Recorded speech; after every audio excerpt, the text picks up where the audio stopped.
Ever heard of Nightmare? Like a lot of other games in the 90s, it came with a VHS which you timed with your play. The character on the video would give you instructions on what to do while you played the game in real time.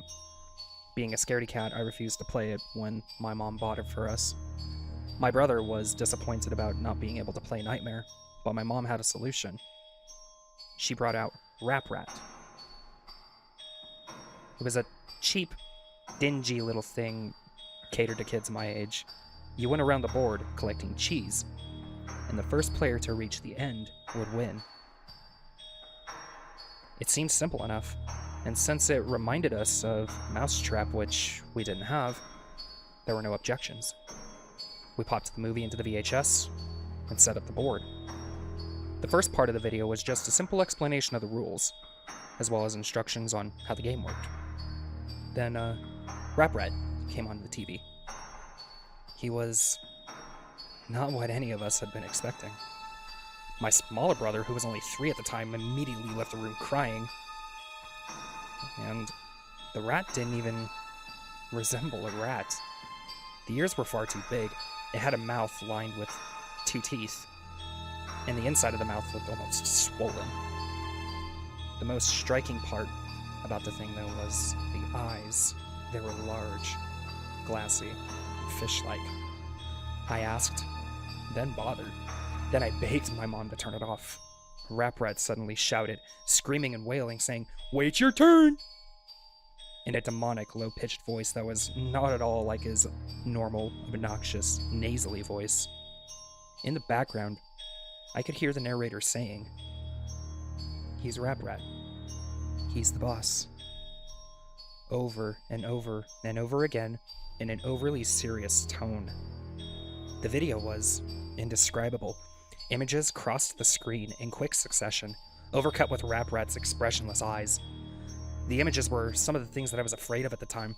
A person looking over a balcony, a hornet slowly stinging someone's eye, an extremely close-up of a tarantula, a pit full of writhing cobras, and a bloodied syringe filled with green fluid. We immediately turned the video off and I ran out of the room screaming, slamming my door.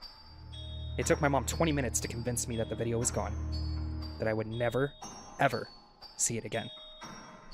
I had nightmares all week about Rap Rat. That wasn't the last time I saw Rap Rat. While my girlfriend and I were preparing to move in together, I was cleaning out the closet of my room and found Rap Rat again, with the same VHS and the same board game inside. Almost perfectly intact, save for a thick layer of cobwebs and dust bunnies on top of it. This was strange. Didn't my mother get rid of it? And what was the game doing in my room?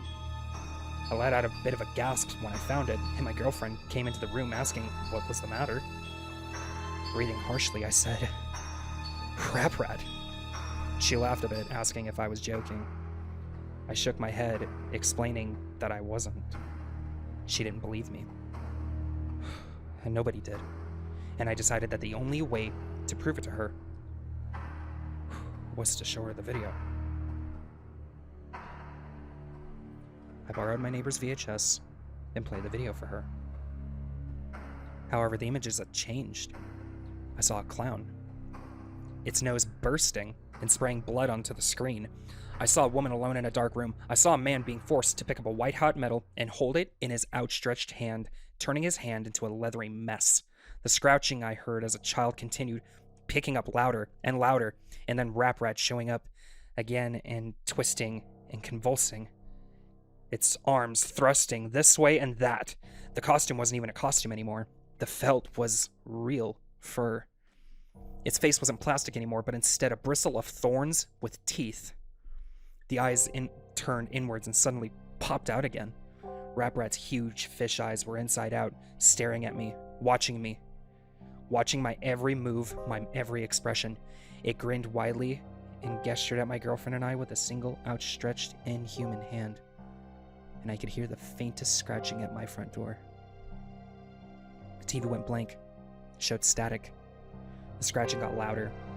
It wasn't scratching anymore, more thumping. the thumping of tiny feet on wood. My girlfriend embraced me in fear, and my senses kicked in. Before anything else could happen, I stopped the video, ejected, and unplugged the VHS. The scratching stopped. When I looked out the living room window, nothing was there. The police showed up soon after, warning us that a neighbor had seen a figure outside of our door and had called in concern. My girlfriend and I simply couldn't explain what had happened. I had to tell the police officer that it was us. I was furious that a children's game was terrifying me.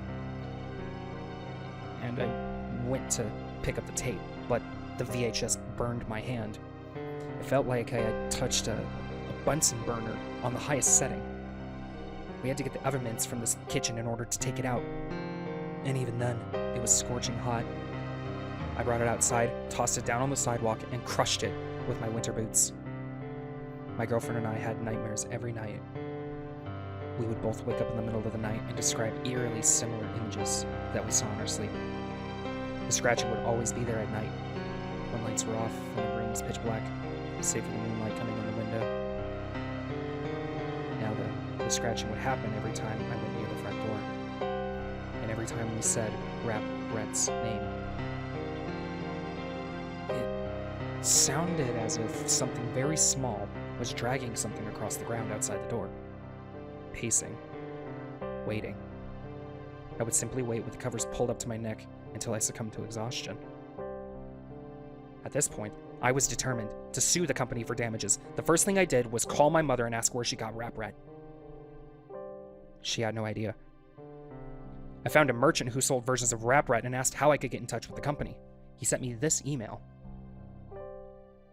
I don't know about the game, but I know it was created by the same people who created Nightmare. The company was called A Couple of Cowboys. Try them. I did a little bit more research and discovered that the company had become defunct in 1994, only 2 years after the company created Rap Rat. I discovered why they did soon after. How Rap Rat came to be. In 1992, the year of the game's development, a couple of cowboys had commissioned a manufacturing company in Haiti to create the doll portrayed in the game. The company, who created the puppet, ran a sweatshop where they forced women and children to produce the various components of the puppet, including the felt and the plastic of the doll. One day, a young Haitian girl got her arm cut in the industrial sewing machine.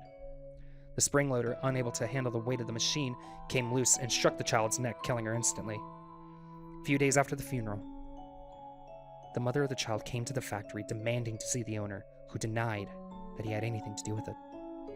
In a fit of rage, the mother said that the blood from the innocent would seep into every crevice of the doll, every component with which it was created, and all who touched it would die. She claimed to have summoned a fear demon and screamed at the top of her lungs, "Apparat will curse you!" The owner simply laughed and told his corporate bosses about Apparat. They spread the joke from person to person, and the game was renamed Rap Rat, a loose anagram for Apparat. Each recitation of the name Apparat brought with it a greater and greater curse. Only 2 years after Rap Rat was created, the company was shut down and the owners hired by Mattel. There were stories of the workers begging for days off, skipping work for weeks and weeks, finding the puppet in strange places. Sooner were the stories of suicides, grim, violent suicides in which the workers would stab their hands, burn themselves to death, writing "I am fear" on the nearest surface in blood. Nobody knows where the Rap Rat doll went after the original creators disappeared.